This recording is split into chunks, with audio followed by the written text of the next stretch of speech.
What's up, everybody? Bitcoin's pumped up to its Q2 anchor. The S&P's looking a little better.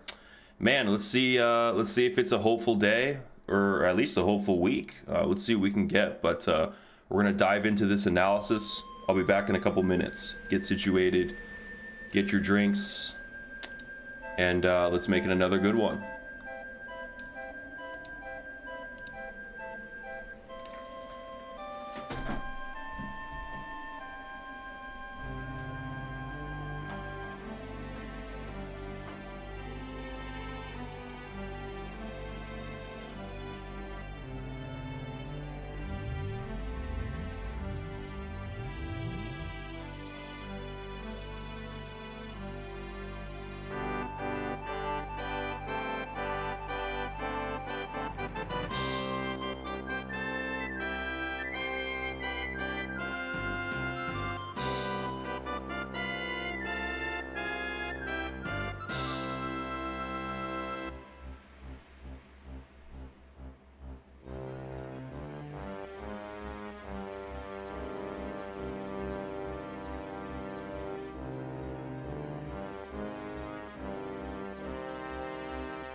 Yo, what's up, guys? Smash the likes. Man, it's good to see you guys. It's good to be back. Weekend was awesome. Man, I was eating good, doing my push-ups. How you guys doing, man? Good to see you guys in here. James, Gazgano, Crypto Pennies, Nightshade, got the whole gang. Arc Signals, good to see you. My gang, man, my riders. Let's get some Lord Cyborg going on here. And it's been the weekend was good for us. That we actually pumped back up to the Q2 anchor. This is the best scenario that we could hope for, right? I mean, this is it doesn't really get much better than this. We pumped right back up to our Q2 sentiment, the red anchor line, guys. And I'm seeing in the chats, you guys are starting your pull-ups, you're starting to do push-ups. You guys are getting the big picture that we're supposed to be in this for the long haul, man. We got to be thinking like the Chinese. We got to be planning 5-10 years in advance. Who do you want to be 5 years from now? You could get so much work done in 5 years. You could become whoever you want to be in 5 years. But you have to get started now. But yeah, I got my coffee, I got my creatine, and I got the charts, and I got you guys. So how could I not be the happiest FloppingGroper on earth? But yeah, we're coming up to this Q2 anchor, guys. This is crazy. I'm not seeing, like daily candle closes over it yet. That's what I would want to see, is like a daily close over not just the Q2 anchor, but also the March anchor. This orange line, this is that Twitter hype line that we generated off of that 10% correction there. And man, this cyborg music's kind of getting me today. I feel fried. My brain's fried. It's hard to like think. I feel like like when you're driving and the radio's playing and you can't talk because like the radio's playing. But yeah, man, so this March anchor here, March 5th, off this correction, I kept that anchor, and it's still overhead. Maybe it poses a short for us because in the past it was a great long scalp line. It became the neckline of that inverted head and shoulders for us, and then it became that failed breakout point. And so getting closes and showing strength over this anchor is really important for me to initiate ape mode. But it is very nice to see that, like, after these failed breakouts, where do we go? We fall back down to the previous quarter's anchor, the year-to-date anchor that we've been hyping up for like the last 2 months, and it actually played out, and that was a bottom. And so you got to hand it to your boy FG for basically calling the levels, calling the bottom like month and a half in advance. It appears to be the level that the institutions are using. Like, do you guys think that the institutions just take the anchor tool on TradingView and just slap it on these assets and just say like, well, we'll dump it to here, and FG, maybe they're watching FloppingGroper. I don't know, man. But if we look at the S&P, you see that on the daily, look at the daily on the S&P, we're actually, even though like we violated the anchor a bit, look, we're getting the yellow oscillator crossing zero, and the blue wave is giving us a green dot. We're actually finding an S&P bottom here at its year to date. Kind of wonky, it's kind of willy wonky, it's violating it a little bit, but I don't know. Right now I'm seeing a little bit of the start of something here on the S&P. This is a daily scale BitBoy green dot in a bull market, and so this is a potential. We're going to keep watching it this week. We got 4 more days this week to follow this indication, so this is going to be juicy. We're about to witness some juicy history. A lot of people thinking that this market's going to tank all the way down. It's just this massive multi-month correction. Maybe we just had to scoop up some cheap prices down at that year-to-date anchor across the board, across all markets, and then we continue up. But we have to see. We have to see. Turbo Daddy, what it do? It be doing, man. It be doing. Trader Geo, good to have you in, man. Super Giga Chad. Tommy Luck says great music if you popped an ecstasy pill. Man, we are on drugs as we speak. We look at Ethereum. Ethereum's looking okay. We got you know, it's looking all right. The thing is, though, is that if you look at the ETH BTC chart, it's still taking a dump, and so it's really not even worth looking at Ethereum until I tell you to, because I'm looking at this chart, and when this starts trending up, then I'll let you know, and then we can start paying attention to Ethereum. But Sol, on the other hand, if you look at Sol BTC, it does kind of look like Sol BTC kind of found, you know what I'm saying? It kind of found like a little bit of like a bottom here. We're breaking out of our quarterly gulag on Sol BTC. So even though I hate Sol, I don't really hate Sol actually. Like I just think the chain goes down and there's some stupid stuff on the chain. And I said that the narrative on it, it's probably tired. But truth be told, it's trending on BTC a little bit better than Ethereum still. And so maybe there is like a last gasp of air on this Solana thing. This whole Solana thing, you know, but I'm just calling it as I sees it. Sol BTC looks to be recovering, and ETH BTC looks to not be doing so good still, which is shocking to me. You'd think ETH would be waking up like at some point soon, but we'll just have to see. We'll have to see. Pepe had a good pump. Really good pumps here, trying to break out of the gulag. We're still got some steep resistance. In fact, pretty much all the markets, all the cryptos I should say, are pretty much at this point where we're at the top of the gulag, and it's like, dang, there's a likelihood that we bust out of the gulag and we have some continuation.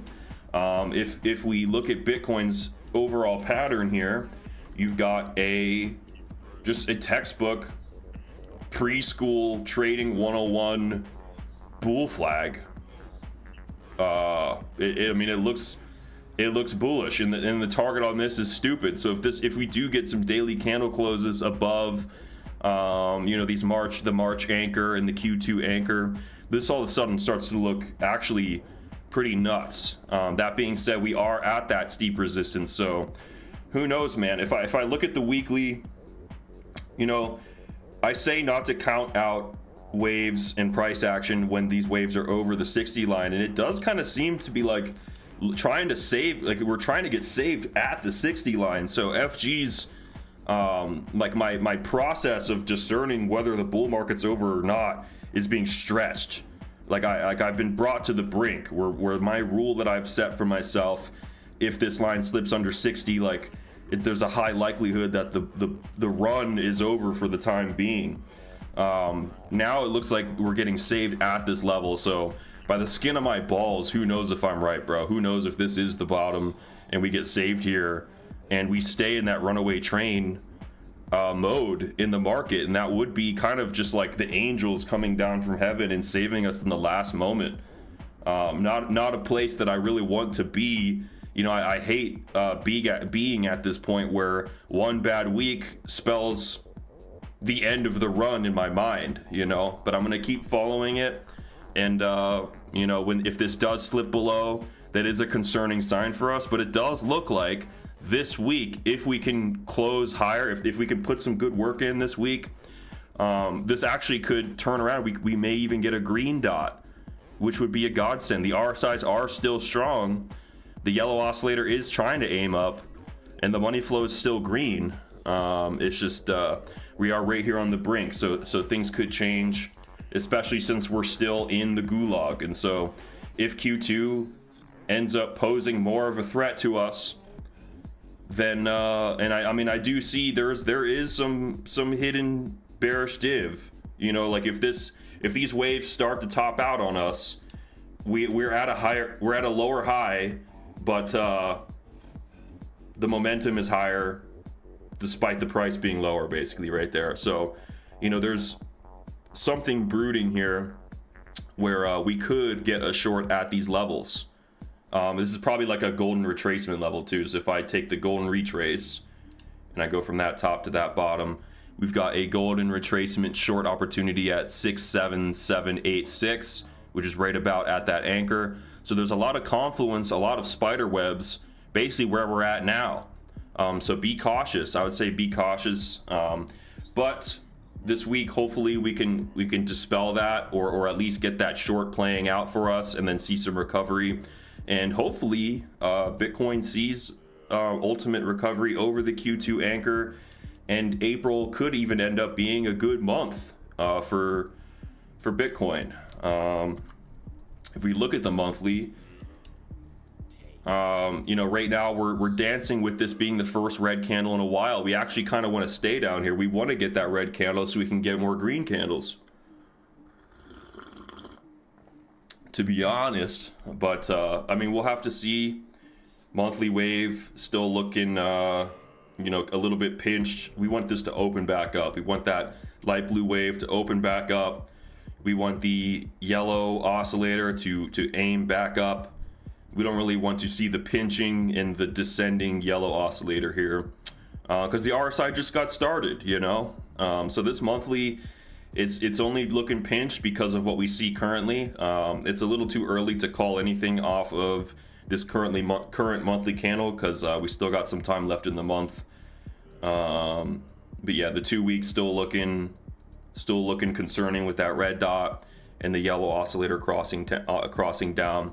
I would say that if you're overall concerned, if you're not, you know, if you look at the crypto markets as a simple, you know, short or medium term opportunity, and you're not overly attached, this is actually a good point to take profits. If you were someone who bought Bitcoin like way lower, like if you bought Bitcoin in the 50s or the 40s or at the bear market bottoms, we had a major correction, which could get worse off of this Q2 sentiment, but we came back up to it. So instead of panic selling down here like a flopping groper, it is more prudent to wait for it to come up to a level precisely such as this, so that you could take your profits in a more intelligent sense. And so if you do want to take some long-term profits off the table and reduce risk at the fear of Q2 not being as good, and you know, just in general, it's a decent place to de-risk, basically take a little bit of profits. But yeah, that's just use that information at your discretion. We're still under the anchors here until further notice. And let's check the chats. How's the chats doing? Benny G says RSI is wide open. On the daily, the RSI is being gaped on the daily. Not necessarily a bad sign. It just means they're in disagreement. If they do start tightening up, that's going to be an indication of a sharp move. You can see, like over here, we were quite gaped. And then when we started tightening up, that coincided with us overcoming that quarterly anchor and then continuing up.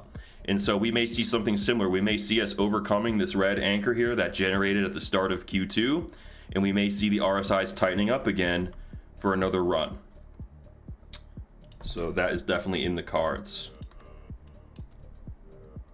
Yes, sir. And then let's look at the weekly. Were you thinking about the RSIs on a different time frame or the daily?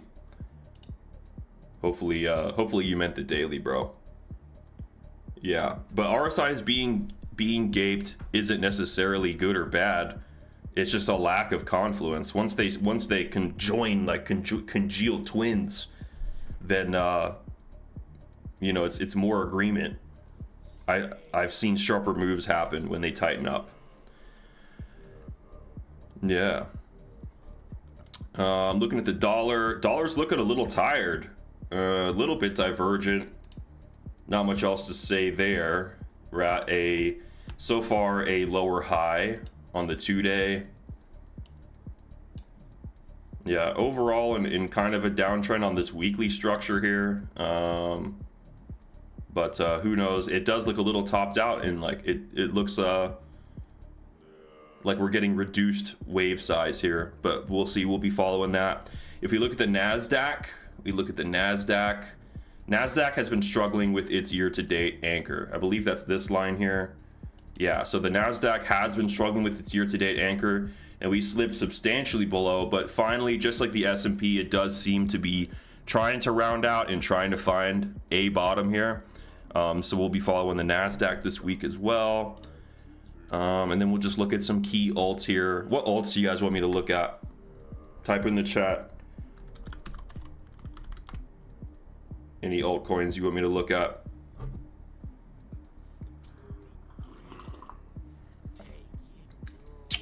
I'm gonna go for a sunset hike today, man. I'm feeling it. Go for a little drive. Go see the scenery and touch some rocks.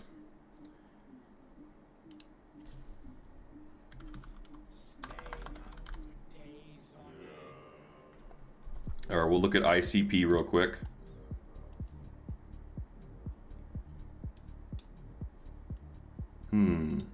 First thing I want to do is I want to see how much data we got. So we do have a good amount of data. So we'll do a quarterly analysis here. It looks like good news for what is this internet computer protocol? Is that what this is? It's like something like that.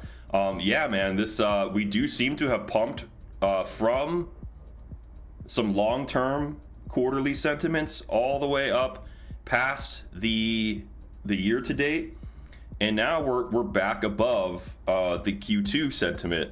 And so if you can get another daily close green over the Q2 anchor on ICP, it should look promising, right? It had the move that it needed to get itself out of the gulag.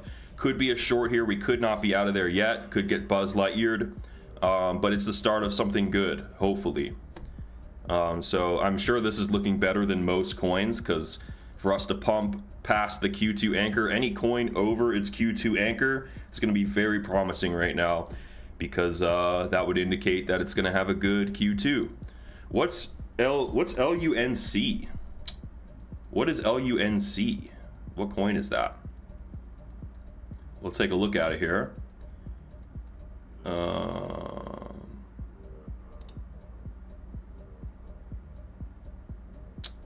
What is LUNC? We're looking at it right now. We'll do a little quarterly analysis of this guy. Not looking too hot. We're under these gulag sentiments here. We're under the last 3/4 of sentiment, so there's a lot of resistance overhead. That being said, it did get a very, very harsh rejection. Luna Classic got you. We're looking at Luna Classic here. So I do see, despite the fact that we're under all these gulags, this is a shit coin, so it does go all over the place and doesn't play by the rules. You see a money flow bull div, money flow trending up, whereas the price coming down. And so even though you're in an overall downtrend and these pumps came up and they've been pumping less, you do have potentially short scalp back up into the gulag, but I just would not count on this shooting anywhere past its Q2 sentiment for a long time. Yeah, it's kind of a shit coin. We want to look at we want coins that are showing strength after the dip, in my opinion. Coins that are showing a good Q2 sentiment, not things that are like trapped in the gulag, like waiting for like you to do the institutional dirty work for them. Let's look at AVAX here. Yeah, we don't want to do the dirty work. We don't want to be catching knives.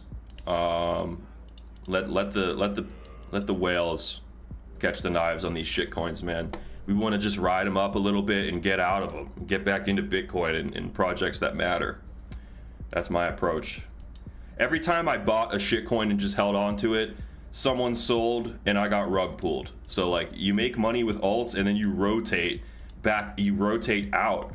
Like when I bought Verge in like 2018, like it was good for a bit. Like my investment went up 30%, and then it went down 90%. And it's like I should have like rotated my gains out of Verge back into BTC. But shame on me believing in a project that, dude, I don't know. It's like the .com era, man. There's only one real project, and all these other things are just like basically like pump and dumps. Like they come and they go. And so yeah, don't become this like worshiper of some shit coin. Like it's about Bitcoin, and like everything else is kind of just extra in the grand scheme of shit. Except for Ethereum. Ethereum's getting there. So we're looking at AVAX, we're looking at Avalanche right now, looking at its quarterly analysis, not doing too hot compared to Bitcoin in regards to its anchors. We're still under its year to date, which means that holders of Avalanche overall kind of like lost money on this asset all year. So Avalanche, despite a lot of people talking good about it, has a lot of work to do to regain, you know, faith from the everyday investor, the common man. If we can come over 43.66, the average person will be a little more bullish on Avalanche.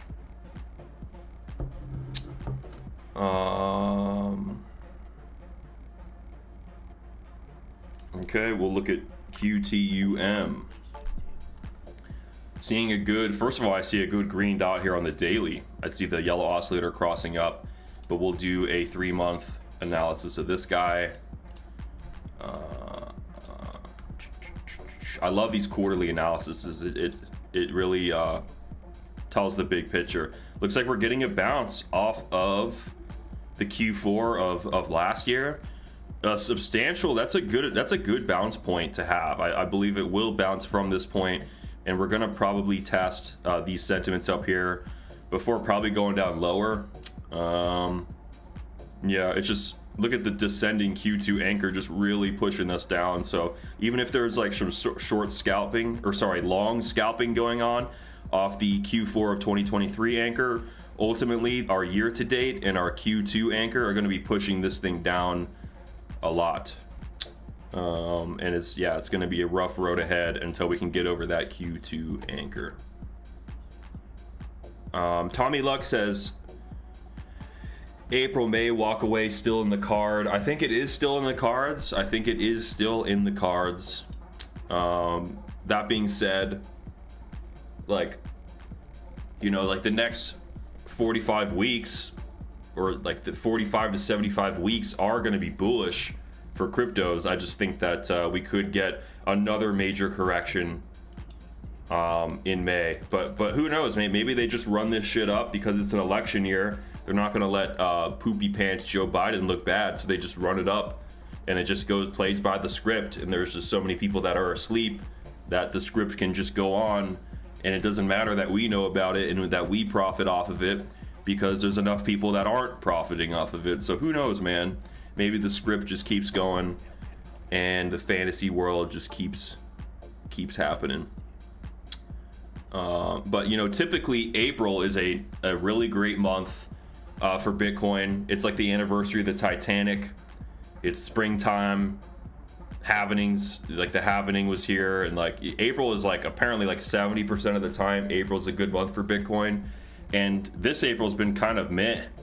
So who knows? Maybe the sell in May, maybe everything's all messed up because of the fact that we got like an all-time high before the halvening. Maybe everything's just like jammed, front-loaded, or whatever you would call it. Like everything's kind of front-loaded. I'm not really sure, man. But I just wanted to spread that colloquialism, sell in May, walk away, because it is common. We do want to look for the tiring signs. Yeah, and we just want to be cautious because May is commonly a quarter where institutions and people sell off. So we don't want to get rug pulled. What other altcoins we looking at? Oh, you guys want me to look at ADA? ADA's not doing hot, man. ADA is still in the gulag. Got our year-to-date anchor way overhead here. And then we've got the year-to-date is our purple line. The Q2 of this year is the blue line here. So right now we're at some resistance. We're at the Q2 anchor. What's interesting is how the year-to-date is like over the Q2 anchor, and so yeah, ADA is just really in a really bad spot. Like, not only do we have to overcome this quarter, which is not like it may not be likely here because we're still under it. We'd have to see closes over it to even think about testing our year-to-date sentiment. And so yeah, it's just in the gulags for now, man. It doesn't show strength because these volume weighted sentiments are overhead, which means the volume is in favor of the bears.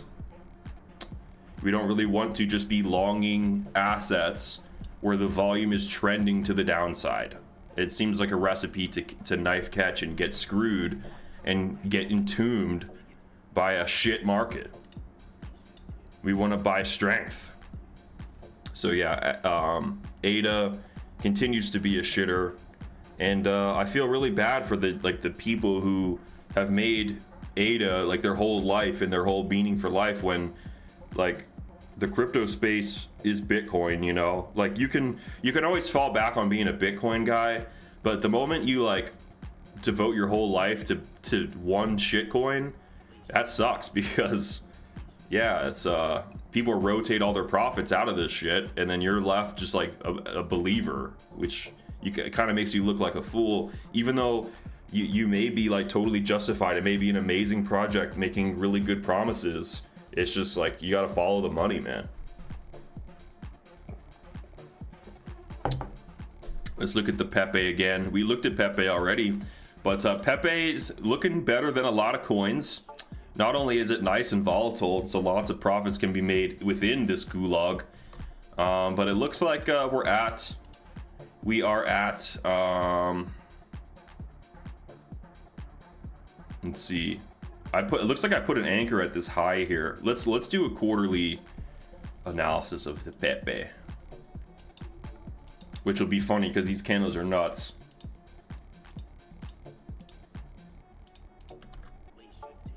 Okay, so look how strong Pepe is compared to all these other coins we've been looking at. Pepe is over its Q2 anchor, which is very, very good. Pepe is actually showing a lot of strength in comparison to most cryptos. Pepe is looking very strong. It's also like showing a lot of strength in regards to its year-to-date anchor. So we came down, definitely got some volatility around that anchor, but we got bought up real quick, right? And that year-to-date anchor was the springboard that we shot back up, and so we shot through our Q2 anchor, and now we're getting green dildos above the anchor. One more green candle close, and that'll be a green body completely over the Q2 anchor, and that makes Pepe look really good. That being said, if Bitcoin does have to, like we look at Bitcoin here, if Bitcoin runs into some resistance at these levels, you would expect Pepe also to take a little bit of a hit.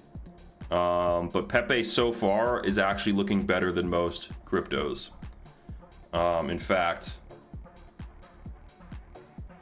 dang, we got like I see a green here. Let's see, Pepe's doing really good on the bubbles. Let's see. This week's top performers: Bonk, Arweave, and Pepe. So you got the meme coins bouncing back real good. The meme coins are really good for trading, risky investments, but really good for trading. Yeah, Pepe's doing really great. In fact, look at this year. Like Bonk and Pepe are your two top gainers this year. Absolutely amazing. These meme coins, man. Yeah. Check our crypto news here, see if there's anything interesting. Oh yeah, so two corrupt SEC prosecutors got the boot, which is nice. Like crypto people, we love a good town of Salem lynching in the community, you know, whether it's I won't even go into specific names and stuff, but we love a good lynching in the crypto community because it means prices can go up. We're always sacrificing tokens, so why not sacrifice human lives and reputations to make the price go up? Because we're sick-minded, and all we care about is our gains from our coins. Our bag is going up, bro, no matter what. And so yeah, the SEC prosecutors getting liquidated, that's good. That makes us smile. BTC fees went down a bit. They were super high during the halvening, making people question whether Bitcoin could be used as a currency. But we've already known this, right? Like Bitcoin already has the counter narrative of like, it's too expensive, use Litecoin instead, or use any of these other chains that are like cheaper, more efficient, and faster, right? So Bitcoin has always been a simple store of value, something akin to internet gold or internet property. And so, you know, the increase in fees basically just enforces that even more. But yeah, it does. I think it's unfortunate that there's what was I gonna say? I just read a comment and then lost my train of thought. Either way, Tommy Luck says meme coins follow TA. They do follow TA. They do. For instance, Pepe, like it follows that anchor. Obviously, we got some volatility around the year to date, Tommy, but you see that it does respect it. These coins do play by the rules. It's a chart, so it plays by the rules. Yeah.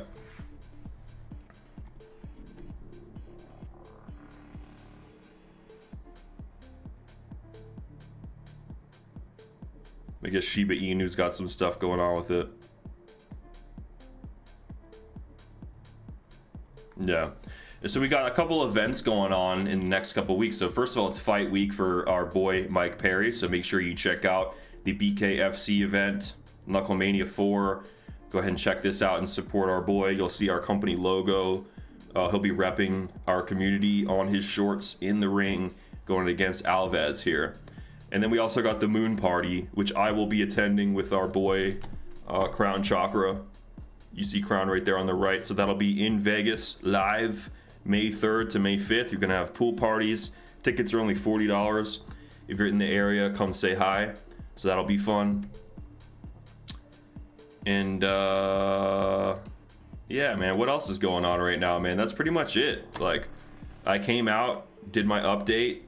That's where I'm at with the markets. Like, we're right at this resistance. I'm actually anticipating there to be a short-term short scalp right at these levels here, just because it's like a spider web. Like, the VWAPs, I learned to trust them, just like how I trusted that the year to date would serve as a valid support. I trusted that if we came up to the top and we retested these bearish sentiments, which are untested, by the way, like, we really didn't get the bearish test of our Q2. It would really make sense if we came down at least to the push-up line, if not to the poop line, and we did something a little more healthy than just shoot straight up. And so be wary that we can still continue up, but also see something dastardly in the short term. And so don't just like ignore a bear div. If you see a bear div forming on the 65-minute, like right here, I do actually see one where the price goes up, but the wave is coming down, not only on this blob, but on the last two blobs, the last two major blobs, you see price coming up, and the oscillators kind of not really reciprocating. So I think it's likely that we actually do see a short off of the golden retracement level. Where it goes to, I'm not sure, but it is nice that we ran all the way up to this point. It gave people who lost a little faith in the markets down here, gives them a point to exit, basically letting them off the hook easy. But also it's the establishment of further hope in the markets, especially when we look at the S&P, how the S&P does appear on the daily to be forming that daily bottom that we really been hoping for, because that was what we were worried about, guys, right? We were worried about the S&P continuing to dump and basically just praying that Bitcoin is a hedge against the traditional markets. That's a bad spot to be in, because that's really not the case. People really view Bitcoin as a tech stock still, even though it was made for moments in history like this. It's just like, that's just not how the price plays out. Usually they do correlate. And so the S&P showing some good signs is a good sign for us as well. And if we look at, let's look at the macro, looking at this BLX, big picture shit, and then I'll let you guys go. Yeah, monthly, we went over the monthly already. Monthly and 2 week, not looking that great. Weekly might get saved if we're lucky.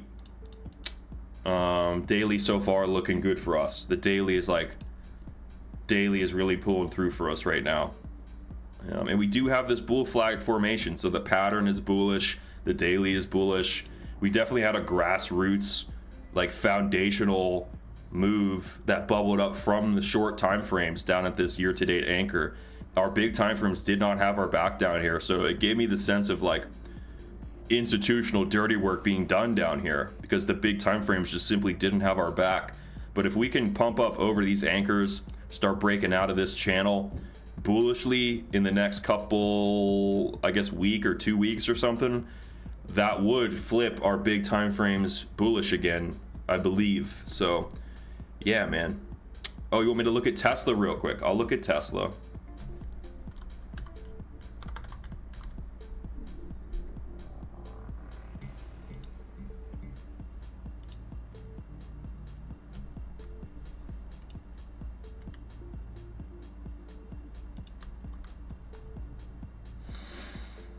Man, just looking at Tesla, it doesn't look so hot, man. It does not look so hot.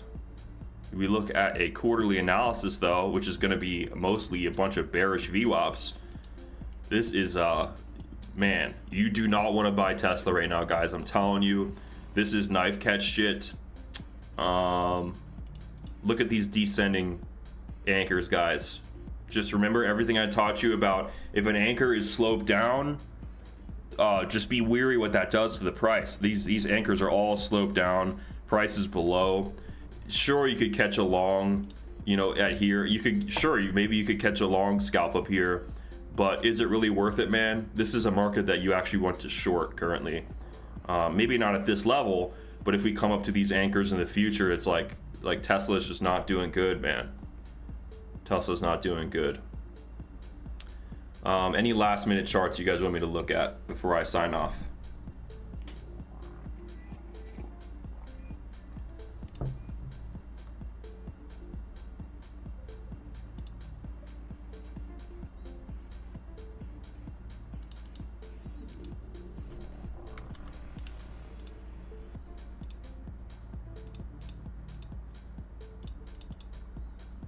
I've been eyeing Chainlink lately because if when ETH starts trending, I believe that Chainlink may trend on ETH, and so Chainlink is like my secret play where when ETH starts trending, I want to look at Chainlink and see if maybe I could take a lot of my ETH and actually put it into Chainlink, so that I could rotate that back into Bitcoin or ETH or something. I don't know, but Chainlink, at least it's overcoming its Q4 of 2023 anchor, so it's holding some good support for now. When ETH starts trending on Bitcoin, I may look to get some Chainlink. Theta. We'll look at Theta for you, bro. Looks like we did a quarterly analysis of this in the past. We got some good anchor placed here. Looks like we found some support on Q4 of 2023, like a lot of other coins, and it's doing better than a lot of coins. We're up here it's right alongside Bitcoin, man. It's right up at that Q2 sentiment, hitting that as hard as it can. Hopefully it can get some closes over that, but you're at the resistance point, bro. It's not the point to I don't know, I don't think it's the point to just add to your Theta bag. This is the resistance point. You've got a downsloped anchor here. Q2, don't count Q2 out. This is like we're at the final boss. Don't count your chickens before they hatch. But if we can get some closes over Q2's anchor, there's plenty of room for upside. There's plenty of time. Once Q2 reveals itself as a bullish quarter for cryptos, you've got the rest of the quarter to profit. And so, like, what's the point in rushing into longs just for an extra 7% gains, 9% gains? I get that that's like a lot, but think about how the situation changes. You know, if you just wait a little bit, if you just wait for a little bit of recovery, it's like half as risky, but only maybe 90% as profitable. So you're missing out a little bit of profits, but the risk goes down substantially. That's why I preach that's how waiting for some strength over the quarterly anchor to long might actually play out better for you guys rather than doing this knife catchy stuff. And yeah, that's it for me today, guys. Keep it a nice short and sweet stream. Hopefully whatever bearish activities want to play out at this spider web up here of anchors rolls through and it's not too bad. Otherwise I would expect to find some support at the push-up line or the poop line. Will it go back down to the year to date? That would kind of suck, man. Hopefully we get some bull div if it did go down to that point. That would really suck, and that would probably coincide with the S&P taking more of a dump too. So that would be bad for like the world markets, basically. So that would be in anticipation of more fear more bullshit going on in the world, and more people flooding the markets on in an unwarranted fashion, in my opinion. I think we should go up. That's the FG opinion, but I know that there's some trials ahead for us. So yeah, God bless you guys. I'll be back tomorrow. I'm gonna go for a hike, and I gotta do my 100 push-ups. So peace out, guys.